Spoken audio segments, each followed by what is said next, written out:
ప్రస్తుతం మనం ఎటుపోవాలన్నా Google map ని చూసుకుని వాడుతున్నాం.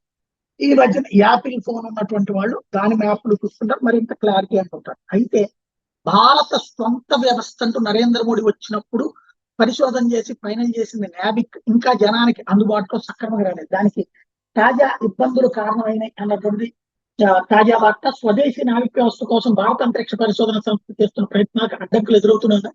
శ్రీహరికోట నుంచి గత నెలలో ప్రయోగించినటువంటి NBS-02 ఉపగ్రహం పాక్షికంగా విఫలమైందట.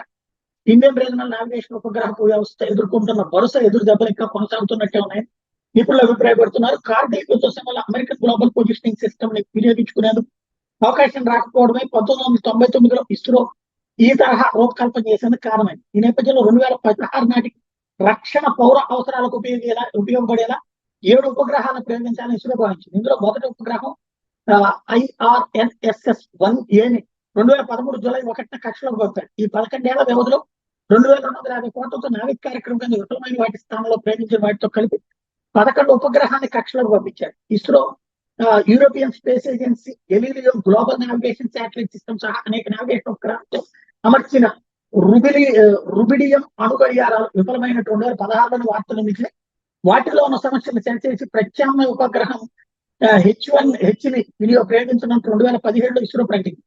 2016 వరకు ప్రయోగించినటువంటి 7 IRNSS ఉపగ్రహాలు 6 పనిచేస్తున్నాయని సంస్థ అప్పట్లో వెల్లడించింది. కానీ వాటిలో అణుగడియారాల సమస్యలు ఉన్న సంగతి విత్తు.